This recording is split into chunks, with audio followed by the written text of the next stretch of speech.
In the black volcanic sands of the Pacific, where Japanese island fortresses were carved into mountains and reinforced with layers of concrete, steel, and stone, American Marines quickly learned a terrifying truth: these positions were built to survive almost anything. Machine gun nests disappeared into rock. Artillery pieces were hidden inside caves. Entire defensive networks were buried so deep beneath the earth that bombs and smaller naval shells barely scratched them. Commanders in Tokyo believed these islands would bleed any invading force dry.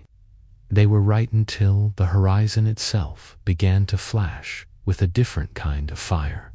When the great guns of the USS Iowa-class battleships roared, the Pacific trembled. Each blast from the 16-inch 50-caliber Mark VII naval gun hurled a shell weighing nearly as much as a small car across more than 20 miles of open ocean. The concussion rolled across the water like thunder. Sailors miles away felt it in their chests.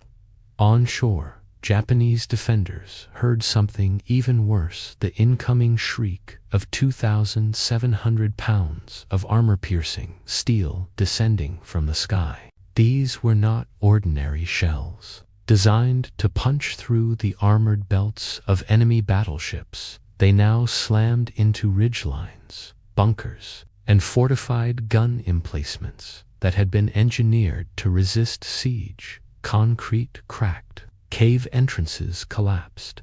Entire gun batteries were obliterated in single, devastating strikes.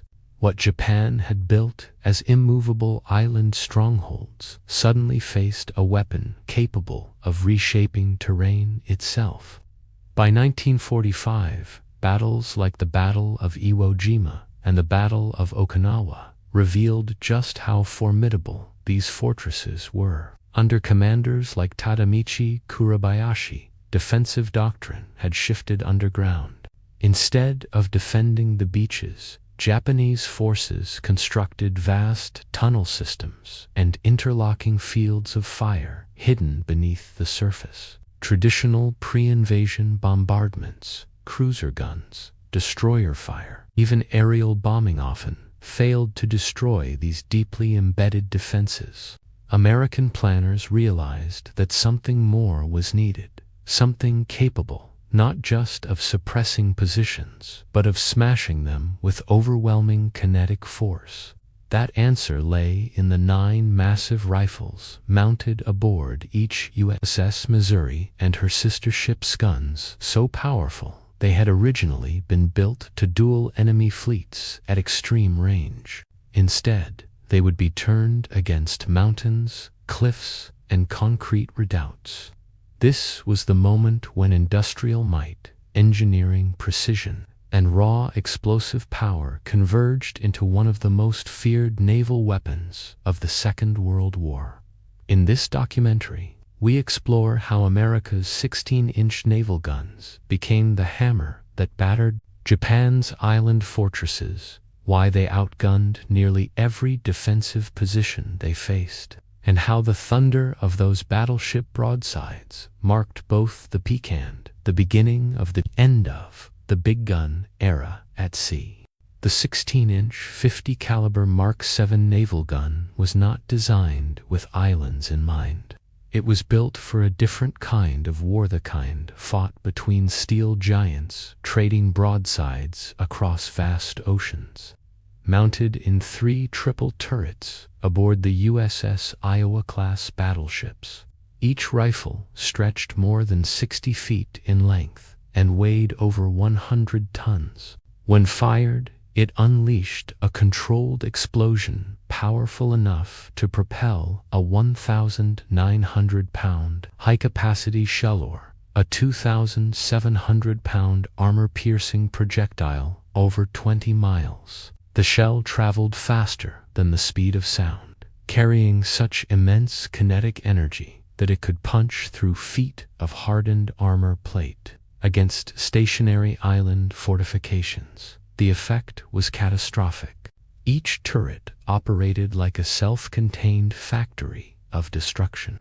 Deep within the armored barbette, powder bags were hoisted upward from magazines far below deck. Shells were mechanically lifted and rammed into the breech. The massive steel breech block slammed shut, sealing in the explosive charge.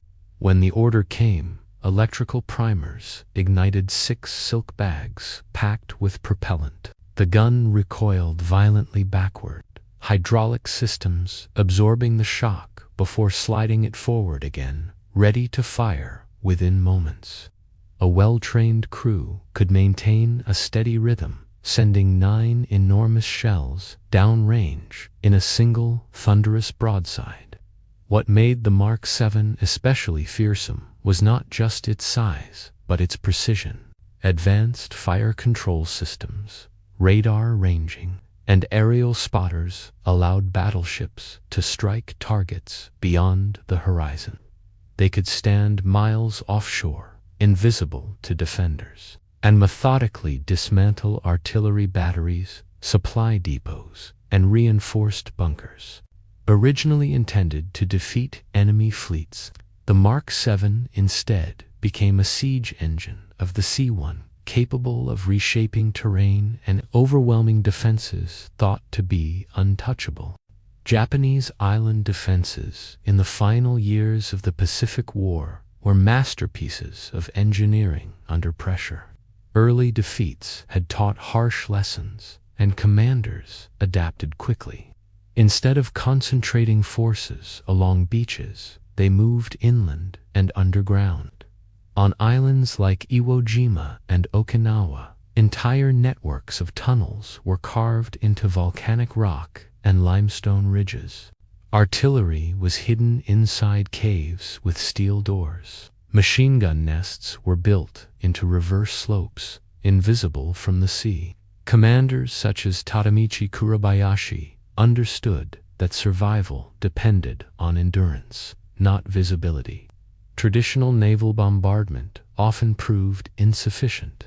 Destroyers and cruisers carried 5-inch and 8-inch guns capable of suppressing exposed targets. But deeply buried positions survived. Bomb craters scarred the surface, while defenders waited safely below, ready to re-emerge once the shelling stopped. American Marines landing on these beaches frequently encountered resistance that seemed untouched by days of preparatory fire. The arrival of the 16-inch guns changed the equation. When battleships like the USS New Jersey joined bombardment operations, their shells delivered far greater penetrating force. A single armor-piercing round could smash through reinforced concrete and detonate inside a bunker before exploding. Even near misses sent concussive shock waves through the ground, collapsing cave entrances and sealing tunnel openings. While no artillery could completely eliminate deeply buried networks, the psychological and physical impact of sustained 16-inch bombardment was profound. Japanese defenders described the earth trembling under repeated impacts. Gun positions painstakingly camouflaged were ripped apart in seconds. Observation posts vanished in towering columns of debris. 4 island garrisons already isolated and undersupplied. The knowledge that battleships could strike from beyond visible range added another layer of strain. The fortress concept had been built around resistance, but it had not fully accounted for artillery on this scale. At the Battle of Iwo Jima, the power of the 16-inch gun was placed under intense scrutiny. For 3 days before the Marine landings, battleships and cruisers pounded the island. Massive shells arced through the sky, slamming into Mount Suribachi and the northern defensive sectors. Columns of smoke and ash rose thousands of feet. From offshore, it appeared as though nothing could survive such punishment. Yet when Marines hit the beaches, resistance was immediate and ferocious. The bombardment had devastated surface positions. Artillery pieces left exposed were shattered. Supply dumps erupted in flames. But General Kuribayashi's defensive system had been built deep underground.